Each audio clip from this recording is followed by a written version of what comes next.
It was one of those ordinary evenings, the kind you don't expect to shift the ground beneath your feet. The air was crisp, and the faint hum of activity from the nearby bar seemed comforting. Amelia and I had planned a casual night out, a rare break from our usual grind. I didn't think twice when she suggested we meet up with some of her friends. It was routine, familiar, and felt harmless. She looked stunning in her emerald green dress, the fabric clinging to her figure in ways that would make any man notice. Her laugh danced across the room as she glanced at me, radiant and full of life. My chest swelled with pride. It was moments like these that made me fall in love with her all over again, or so I thought. When we reached the bar, she instantly drifted towards her friend group. I didn't mind. I was happy nursing my drink at the corner table, people watching as the crowd ebbed and flowed. Amelia thrived in these settings, effortlessly charming those around her. Watching her interact was like admiring a masterpiece in motion. That's when I first noticed him. Tall, broad-shouldered, and wearing an expensive-looking watch, he stood out among the group.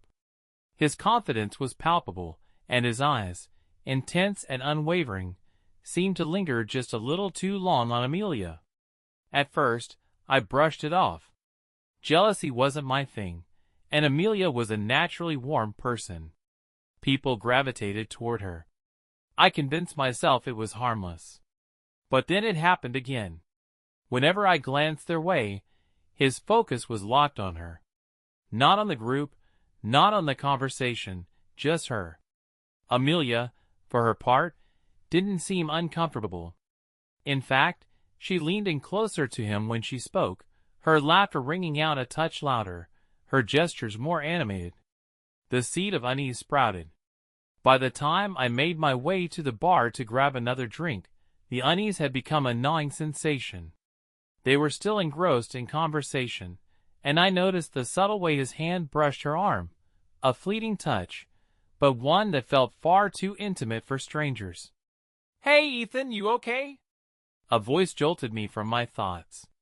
It was Amelia's friend, Laura, standing nearby. "Yeah, just tired," I lied, forcing a smile. "Amelia looks like she's having fun tonight," Laura remarked, her tone light, but with an undercurrent of something I couldn't place. "Yeah, she does," I muttered, watching as the man leaned in to whisper something in Amelia's ear. Her face lit up, and she playfully swatted his shoulder, laughing. I downed the rest of my drink in one gulp. I tried to shake off the gnawing feeling, telling myself I was overreacting. Amelia had always been sociable, and it wasn't unusual for her to charm strangers. But the way she seemed to gravitate towards this man, like he was the only person in the room, left a sour taste in my mouth. I returned to our table and pretended to scroll through my phone, stealing glances at them. Their body language felt off, too close, too familiar. When she laughed, her hand would briefly touch his arm. It wasn't the kind of interaction you'd expect from someone in a committed relationship.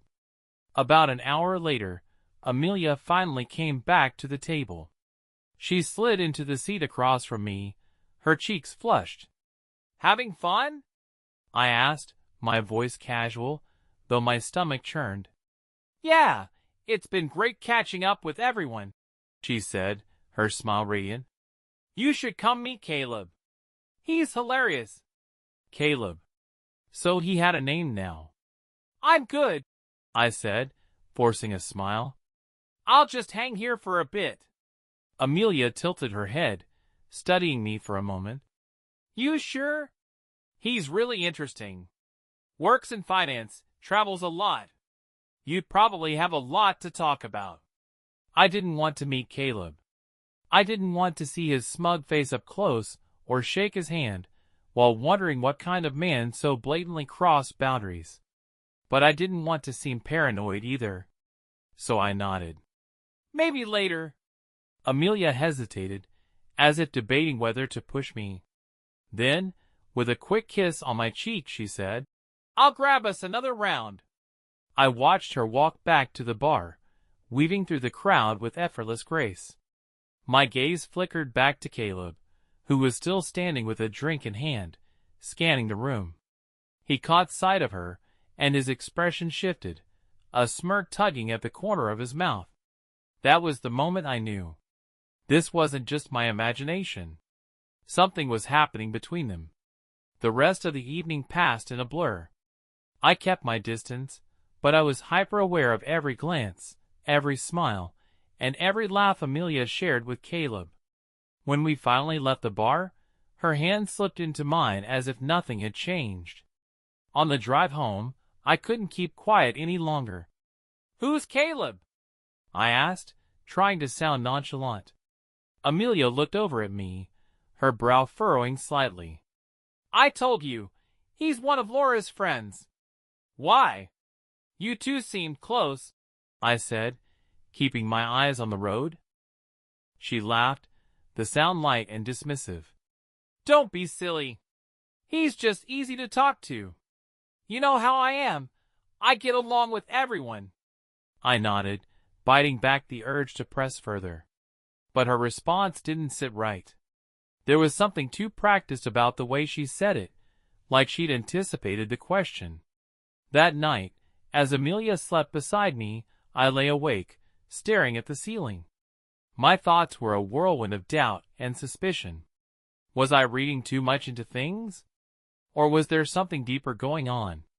I replayed the evening in my mind, dissecting every detail, the way Caleb's eyes lingered on her, the way she seemed drawn to him, the way she brushed off my questions. I wanted to trust her. I wanted to believe that my mind was playing tricks on me. But trust is a fragile thing, and once the cracks start to form, it's hard to ignore them. By morning, I had made up my mind. I wasn't going to accuse her without proof, but I couldn't let this go either. If there was something to uncover, I would find it. And if there wasn't, well, then I'd finally be able to put my doubts to rest. The next few days felt like a blur, with my mind circling back to that night at the bar. Every time I replayed the scene, I noticed something new, a glance, a touch, a laugh that lingered a little too long. But even as doubt consumed me, I couldn't bring myself to confront Amelia outright. I needed more. Something concrete. It wasn't until the following Friday that my suspicions deepened. Amelia had been texting someone all day, her phone screen lighting up with notifications every few minutes. She was quick to respond, her smile soft but private, like she was savoring a secret joke. When I asked who she was talking to, she brushed it off with a casual, "Just Laura. We're planning a weekend trip." Normally, I wouldn't have thought twice about it. Amelia and Laura had been close for years, and girls' trips were nothing new. But after what I'd seen with Caleb, the explanation didn't sit right. My gut told me there was more to the story. "Where are you thinking of going?" I asked, keeping my tone light. "Somewhere by the lake," she replied, not looking out from her phone. "We just want to relax and disconnect." Disconnect? The word hung in the air, heavy with irony. Lately, it felt like she'd been disconnecting from me more than anything else. Later that evening, when Amelia was in the shower, I noticed her phone on the kitchen counter. It was unlocked, the screen still displaying the last message she'd received. My heart pounded as I glanced at it. It wasn't from Laura. The name at the top of the screen was C, and the message read, "Can't wait to see you tomorrow. Let me know when you're free." My breath caught. Who was C? Caleb? Someone else? 1,000 questions raced through my mind, each one more unsettling than the last. I wanted to unlock the rest of the conversation, to read every word and confirm my fears, but I didn't get the chance. The sound of running water stopped, and moments later, Amelia stepped out of the bathroom, wrapped in a towel. I quickly backed away from the counter, pretending to rummage through the fridge. "Everything okay?" she asked, her eyes narrowing slightly. "Yeah," I said, forcing a smile. "Just getting a snack." She didn't seem convinced, but she didn't press the issue. Instead, She grabbed her phone and headed to the bedroom, leaving me alone with my racing thoughts. The next morning, Amelia left early, citing errands and a coffee date with Laura. I didn't question her. Instead, I took the opportunity to do some investigating of my own. The first step was her laptop. Amelia had always been meticulous about her digital life, but she wasn't one to use passwords that were hard to guess. Sure enough, her login was the same as it had been for years, our wedding anniversary. My hands trembled as I opened her email. At first, everything seemed normal: work messages, newsletters, and casual exchanges with friends. But then I found a chain from someone named C. Harding. It didn't take long to confirm my suspicions. Caleb. The emails weren't explicit, but they didn't need to be. Phrases like, "I'm counting the days," and "last weekend was perfect," told me everything I needed to know. My chest tightened as I read on, each word driving the knife deeper. One message, in particular, made my blood run cold. "Are you sure Ethan won't notice? I don't want to cause any trouble." Amelia's reply was quick and dismissive. "He's busy with work. He trusts me." Trust. The very thing she was shattering with every lie, every stolen moment. That night, I couldn't bring myself to look at her. She acted like everything was normal, chatting about her plans with Laura and asking about my day. I responded in monosyllables, my mind too clouded with anger and hurt to form coherent sentences. She didn't seem to notice, or maybe she was just pretending not to. As I lay awake in bed, staring at the ceiling, I realized I couldn't keep this to myself much longer. The weight of it was suffocating, and I needed a plan. But I also needed proof, something undeniable. Something she couldn't explain away. And so, the next morning, I made a decision. If she thought she could deceive me, she was about to learn just how wrong she was. The following day, Amelia's supposed girls' trip was in full swing. She packed light, kissed me goodbye at the door, and left with a cheerful wave, her overnight bag slung over her shoulder. I watched her car disappear down the street, my stomach twisted in knots. Once she was out of sight, I sprang into action. The first thing I did was check the GPS tracker I discreetly installed in her car the previous night. It was a small, inconspicuous device hidden under the dashboard, connected to an app on my phone. Watching the blinking dot on the screen, I felt a mix of dread and determination. If she was going to meet Caleb, or anyone else, I would know. At first, everything seemed normal. The tracker showed her heading toward the highway, taking the route that would lead to the lake. I tried to convince myself I was overreacting, that maybe she really was meeting Laura for a relaxing weekend. But just as I began to let my guard down, the dot veered off course. Instead of continuing toward the lake, her car exited onto a smaller road leading to the outskirts of town. My pulse quickened as I watched her take another turn, this time onto a rural stretch of road that led to a private property I didn't recognize. She stopped there. I stared at the screen, the blinking dot taunting me. What was she doing out there? I needed answers, and I needed them now. I arrived at the property an hour later, parking my car down the road to avoid being seen. The house was secluded, surrounded by trees, with a gravel driveway that wound its way up to a modest cabin. Amelia's car was parked outside, alongside another vehicle, a sleek black sedan. Caleb's car. My heart sank. I knew it before I even stepped closer, but the confirmation hit like a punch to the gut. My wife was here, with him, in some secluded hideaway far from prying eyes. It didn't take much imagination to figure out what was going on inside. I should have stormed in right then and there, demanded answers, forced them to face the consequences of their actions. But I couldn't bring myself to do it. Not yet. I needed more. I needed something undeniable. Instead, I pulled out my phone and snapped a photo of the cars parked side by side. It wasn't much, but it was a start. I waited in my car for what felt like hours, my mind racing. Every worst-case scenario played out in vivid detail, each one more devastating than the last. When Amelia and Caleb finally emerged, laughing and leaning into each other, the sight nearly broke me. Amelia looked radiant, her hair falling in soft waves around her shoulders, her smile brighter than I'd seen in months. She didn't look like someone riddled with guilt. She looked happy. I snapped another photo, my hands trembling. They climbed into their respective cars and drove off in opposite directions. I sat there for a long time after they'd gone, trying to process what I'd just seen. The proof was there, clear as day. There was no mistaking what was happening. But what now? What was I supposed to do with this knowledge? Confront her? Leave her? Expose her? I didn't have the answers. All I knew was that nothing would ever be the same again.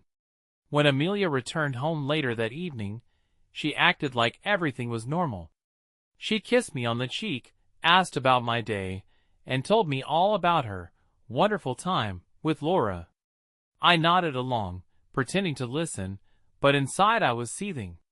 I wanted to scream at her, to tell her I knew everything, to demand an explanation. But I held back. I wasn't ready, not yet. I needed to be strategic. If she thought she could play me for a fool, she was sorely mistaken. That night, as she slept soundly beside me, I stared at the ceiling, my mind racing. This wasn't just about catching her in a lie. It was about understanding why. What had gone wrong? How had we ended up here? And most importantly, was there any way to fix it? The answers wouldn't come easily, but one thing was clear: this wasn't the end. It was only the beginning. The morning after her return, Amelia acted as though nothing had happened. She hummed softly while making coffee, moving through the kitchen with the ease of someone who had no idea their world was on the brink of collapse. Watching her, I felt a strange mix of anger and sadness. How could she be so carefree, so oblivious, while I carried the weight of what I'd seen? I decided to play along, keeping my emotions in check. The confrontation would come, but I wasn't ready yet. First, I needed to gather every piece of the puzzle. I needed to make sure she couldn't twist her way out of this. The first step was tracking her phone. I had already installed software on her device, a precaution I'd taken months ago, though I'd never thought I'd actually use it. Now, it was proving invaluable. The app allowed me to monitor her messages, calls, and location in real time. If she was going to see Caleb again, I would know. It didn't take long for my suspicions to be confirmed. That afternoon, while Amelia was supposedly running errands, I saw her location ping at a hotel on the edge of town. A luxury spot. My stomach churned as I stared at the blinking dot on the map. She hadn't mentioned any errands that would take her near that area. I checked her messages. There was nothing overt, no declarations of love or explicit plans, but a string of casual texts between her and Caleb painted a clear picture. Caleb, you free today? Amelia, I might be. Depends on how long this takes. Caleb, room's ready if you are. Room. My grip tightened around my phone, my jaw clenching. She wasn't even trying to hide it anymore. I couldn't sit still. I needed to see it for myself. Throwing on a jacket, I grabbed my keys and headed for the hotel. The drive was a blur, my mind consumed by a storm of emotions: anger, betrayal, humiliation. By the time I pulled into the parking lot, my hands were shaking. Her car was there, parked near the back entrance. I scanned the area, but there was no sign of her or Caleb. Taking a deep breath, I stepped inside. The lobby was sleek and modern, its polished floors reflecting the soft glow of pendant lights. The receptionist barely glanced at me as I made my way to the elevators. I didn't know which room they were in, but it didn't matter. Just being here, knowing they were somewhere above me, was enough to send my blood boiling. I wandered the halls, my heart pounding in my chest. I didn't have a plan.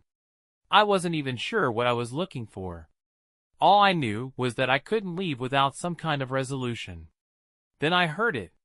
Voices, muffled but unmistakable, coming from a room just ahead. I couldn't make out the words, but the tone was enough, soft, intimate, laced with familiarity. My fists clenched at my sides as I stood frozen in the hallway, torn between barging in and walking away. Ultimately, I chose neither. Instead, I pulled out my phone and snapped a picture of the room member. It wasn't much, but it was another piece of evidence, another thread to add to the growing web of lies. When I returned home that evening, Amelia was waiting for me, a glass of wine in hand and a smile on her face. "You're late," she said, her tone light. "Long day?" "Yeah," I replied, forcing a smile. "Busy, but productive." If she noticed the tension in my voice, she didn't show it.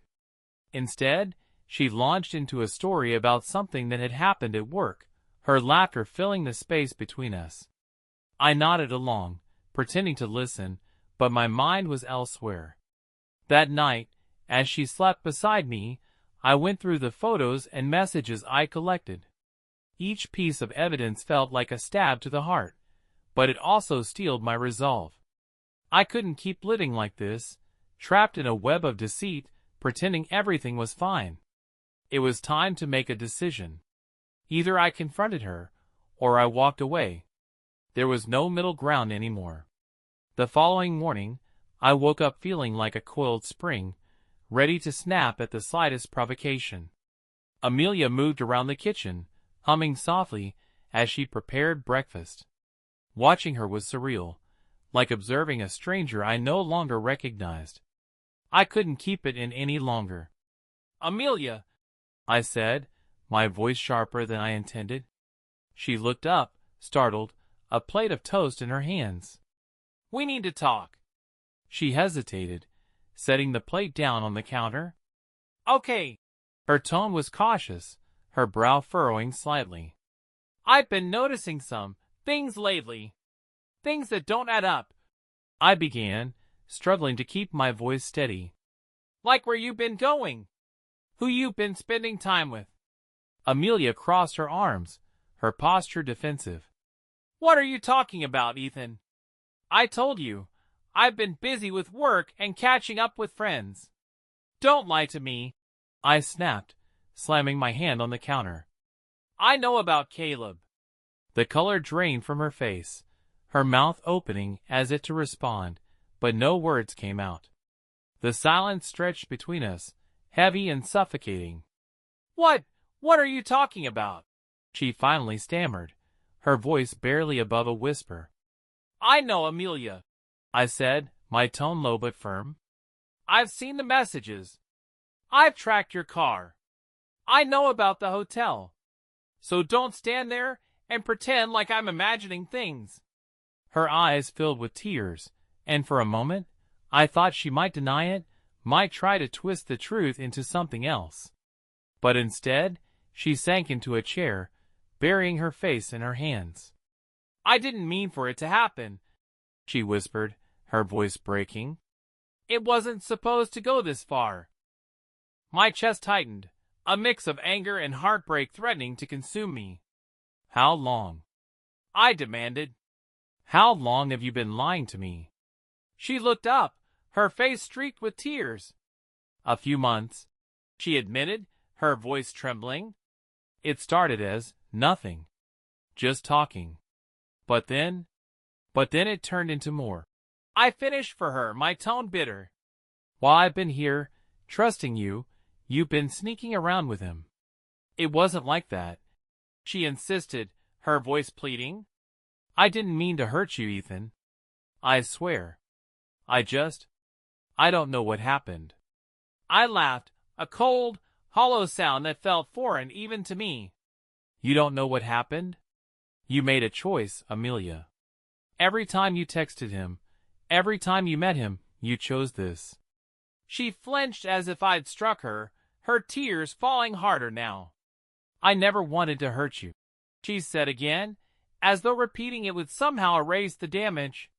"Well, you did," I said, my voice cutting through her sobs. "And now I have to figure out what to do with that." The rest of the day passed in a haze. Amelia tried to talk to me, to explain herself, but I couldn't bear to hear it. Her words felt hollow, her apologies meaningless. I needed space, time to think. I left the house, driving aimlessly for hours. My mind replayed our confrontation over and over, each detail searing itself into my memory.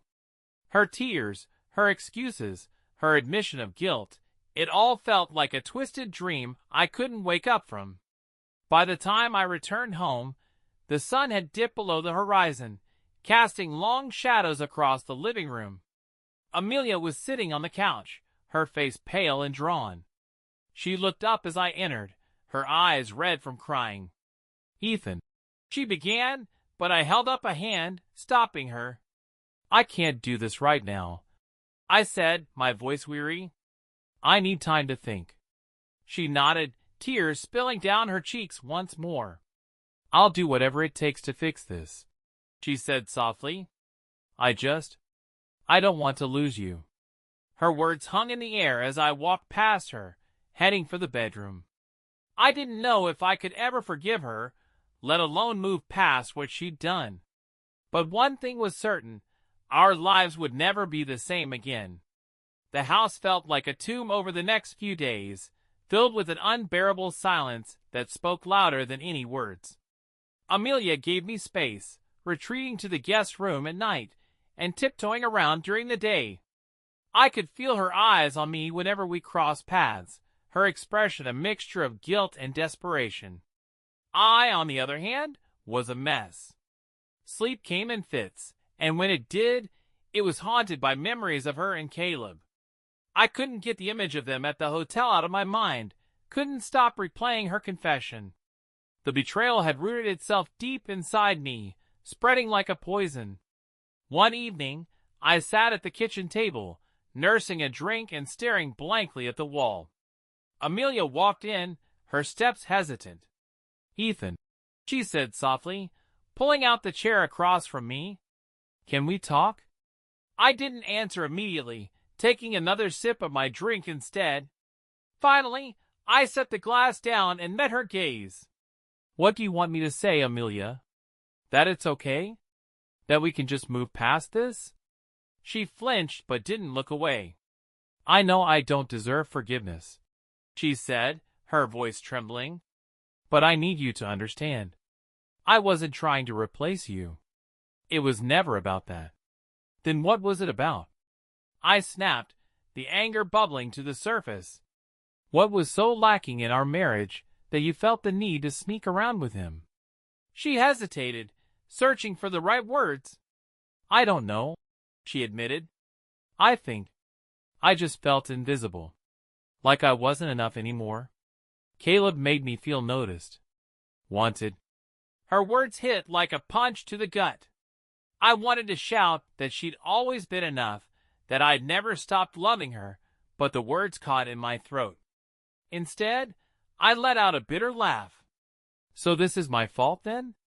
I didn't notice you enough, so you turned to him?" "No," she said quickly, shaking her head. "It's not your fault, Ethan. It's mine. I made the choice, and I have to live with that. But please, don't think this was about you. I love you. Do you?" I asked, my voice cold. "Because love isn't supposed to feel like this." She didn't respond, her silence speaking volumes.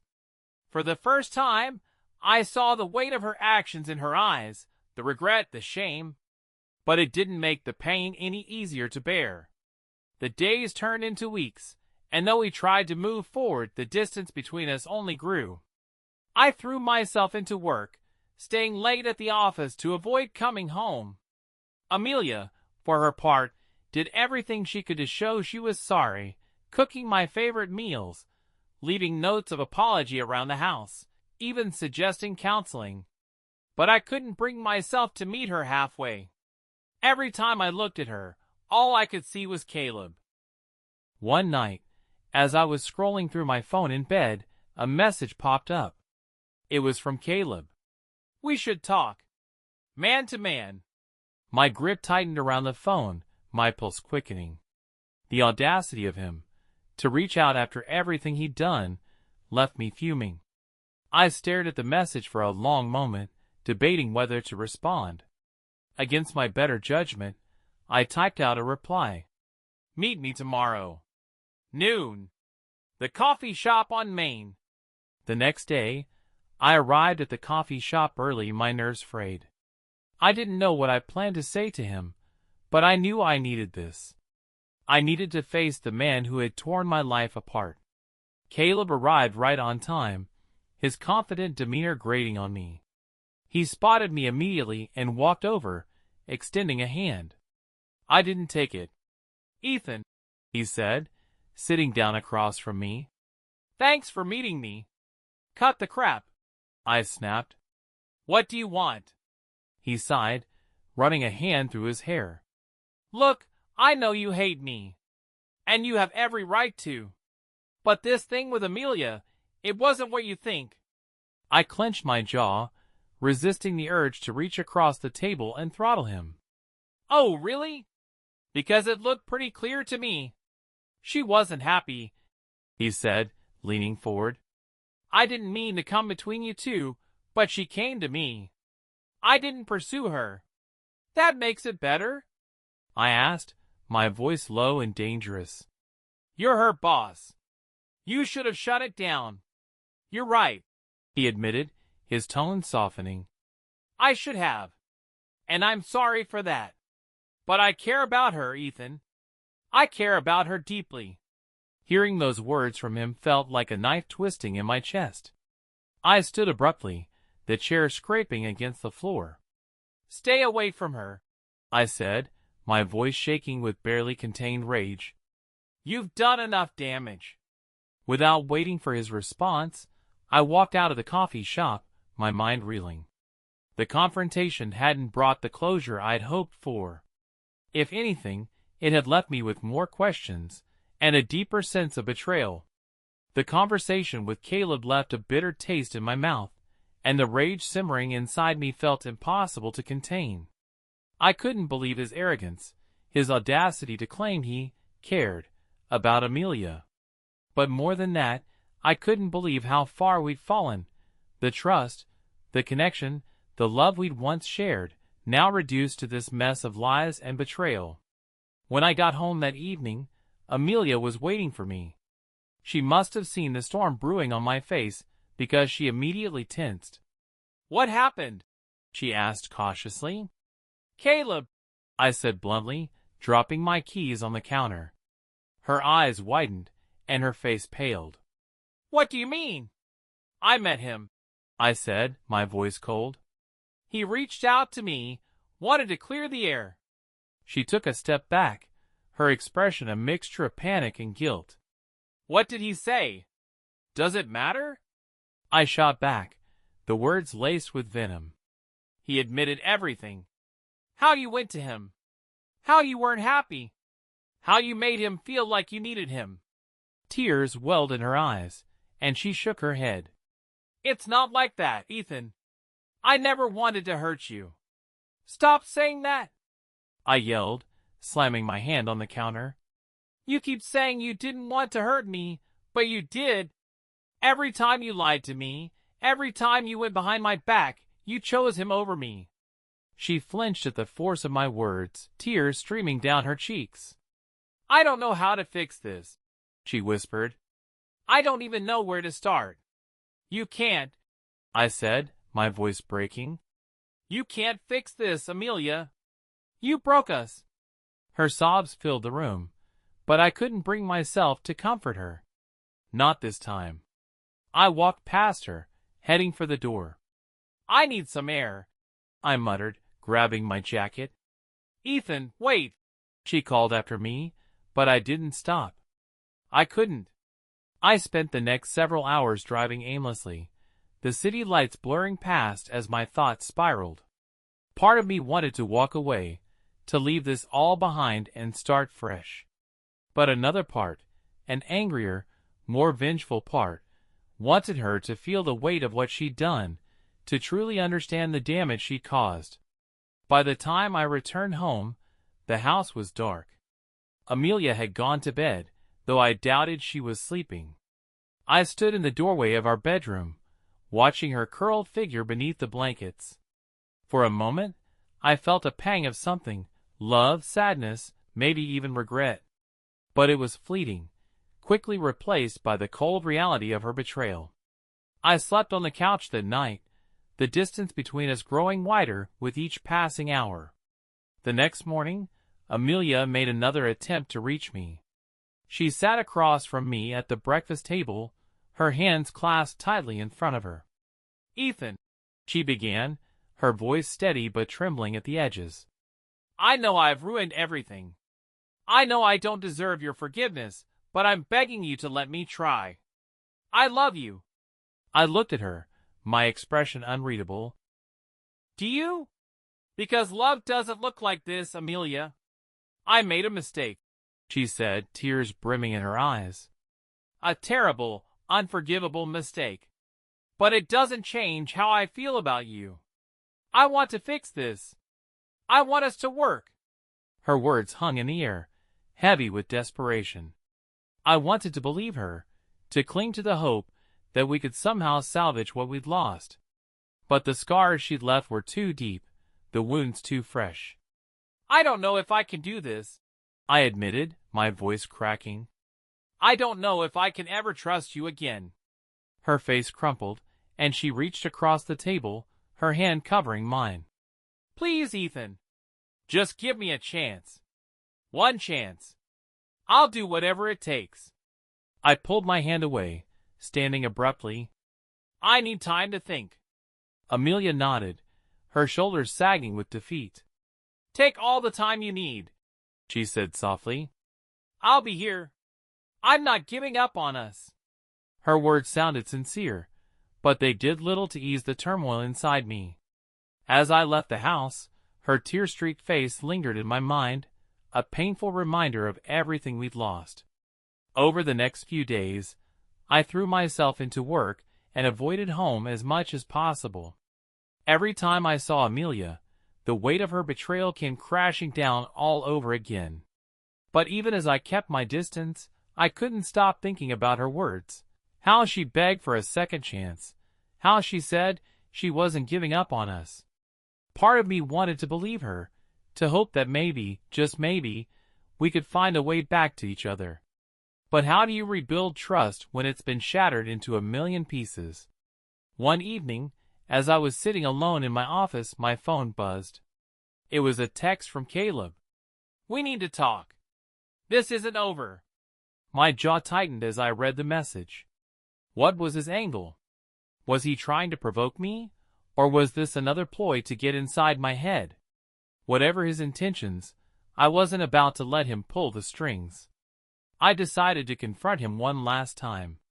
This time, it wouldn't be at some neutral coffee shop. I wanted him to see me on my terms. The next day, I called Caleb from a blocked number and told him to meet me at a parking lot near the old mill on the outskirts of town. It was secluded, far from prying eyes, a perfect place to settle things.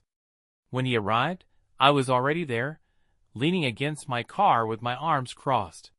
He stepped out of his sleek sedan, his usual air of confidence intact, though there was a hint of hesitation in his movements. "Ethan," he said, spreading his arms in a mock gesture of peace. "You didn't have to make it so dramatic." "Cut the crap, Caleb," I snapped.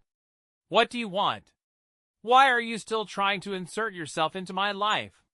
He smirked, but there was no humor in it. "I just think it's funny how you're so determined to blame me for everything. Maybe you should look at your wife." I took a step closer, my fists clenched at my sides. "You don't get to talk about her." "Why not?" "She made her choices, Ethan." "Just like I did."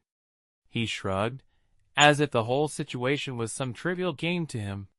The difference is, I don't regret mine. That was it. I grabbed him by the collar, slamming him against the side of his car. You think this is funny? I growled. You think ruining someone's marriage is a joke? For the first time, his smirk faltered. Take it easy, man, he said, raising his hands in surrender. Look, I'm not the villain here. Amelia came to me. I didn't force her into anything. His words only fueled my anger, but I forced myself to let go, stepping back and taking a deep breath. As much as I wanted to beat him senseless, I knew it wouldn't solve anything. This ends now, I said, my voice low and firm. You stay away from her. From us. If I find out you've contacted her again, you'll regret it. Caleb adjusted his collar, his smirk returning. Fine. Whatever you say, Ethan. But you might want to ask yourself why she came to me in the first place. I didn't give him the satisfaction of a response. I got in my car and drove away, my mind racing. His words lingered, cutting deeper than I cared to admit. When I got home that night, Amelia was sitting on the couch, waiting for me. She looked up as I walked in, her expression a mix of hope and fear. Ethan, she said softly, can we talk? I hesitated, then nodded, sitting down across from her. I know I've said this before, she began, her voice trembling. But I need you to know how sorry I am. I know I don't deserve your forgiveness, but I'm begging you to let me try. I love you, Ethan. I've always loved you. Her words were raw, her emotions laid bare. For the first time, I saw the woman I'd fallen in love with all those years ago, the woman who, despite everything, was still fighting for us. I don't know if I can trust you again, I admitted, my voice breaking. But I don't want to give up on us either.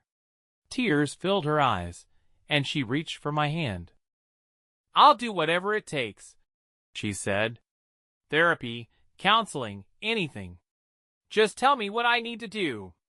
I looked at her, seeing the pain and regret etched on her face. Maybe she truly was willing to fight for us. Maybe there was a chance to rebuild, even if it wouldn't be easy. Okay, I said finally, my voice barely above a whisper. We'll try. But this is your last chance, Amelia. If you ever lie to me again, we're done. She nodded, tears streaming down her cheeks. Thank you, she said, her voice thick with emotion. Thank you for giving me a chance. As we sat there, holding hands in the dim light of the living room, I felt the first flicker of hope. It was faint, fragile, but it was there. And for now, that was enough. The days that followed were some of the hardest of my life. Amelia and I started therapy together, sitting in a small, quiet office with a therapist who listened intently as we poured out everything, the pain, the betrayal, the fractured trust that hung between us like a storm cloud. The sessions weren't easy. At first, every word felt like walking on broken glass. Amelia admitted to everything, leaving no detail out. She spoke about how she felt lost and unappreciated, how Caleb's attention had filled a void she didn't know existed. Hearing her say it was like reopening a wound that hadn't even begun to heal, but I knew it was necessary if we had any chance of moving forward. For my part, I had to face my own shortcomings. The therapist gently pointed out how my long hours at work and my tendency to bury myself in responsibilities had left Amelia feeling isolated. It didn't excuse what she'd done, not even close, but it made me see that our problems hadn't started with Caleb. They had started with us. One evening, after weeks of therapy, Amelia sat across from me at the dinner table, her hands clasped tightly around her glass of water. I need to tell you something, she said, her voice trembling. My stomach tightened, but I nodded for her to continue. I've decided to quit my job, she said. I can't stay there. Not after everything that's happened. It's too much, and I want to focus on rebuilding what we've lost. The news caught me off guard. Amelia had always been ambitious, driven in her career.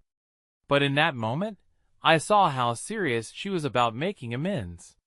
She was willing to sacrifice something that had once meant so much to her to try and repair the damage she'd done. "Are you sure?" I asked. "You've worked so hard to get where you are." She nodded, her eyes filled with resolve. "I'm sure. I can find another job, but I can't lose you." "I won't." Her words stirred something in me, a glimmer of the trust that had been shattered. It wasn't fully repaired, not yet, but it was a start. Months passed, and slowly, things began to shift. We spent more time together, going on dates, taking long walks, and talking about things we'd neglected for years. Therapy helped us navigate the difficult conversations, the ones that had once felt impossible. But it wasn't all smooth sailing. There were nights when the memories of her betrayal resurfaced, cutting through the progress we'd made like a knife. There were moments when I questioned whether we were making the right choice, whether it was even possible to rebuild what had been broken. Each time, Amelia faced my doubts head-on. She didn't shy away from the hard questions or the uncomfortable truths. She was patient, understanding, and unwavering in her commitment to earning back my trust. One night, as we sat on the couch together, I turned to her and said, "Do you think we'll ever be okay again?" She looked at me, her eyes brimming with emotion. "I don't know," she admitted. "But I promise you, I'll spend the rest of my life trying to make it right." It wasn't the answer I wanted, but it was the most honest one she could give. And for the first time in a long time, I felt like we were on the same page, two people fighting for something they both believed was worth saving. A year later, we celebrated our anniversary with a quiet dinner at home. The scars of what had happened were still there, faint but present. But so were the signs of healing, the shared laughter, the stolen glances, the small gestures of love that had once been second nature. I still didn't know if we'd ever be the same as we were before. But maybe we didn't need to be. Maybe the goal wasn't to go back to what we were, but to build something new, something stronger. As Amelia reached across the table to take my hand, I squeezed hers tightly, holding on to the fragile hope that had carried us this far. We weren't perfect. We weren't healed. But we were trying. And for now, that was enough.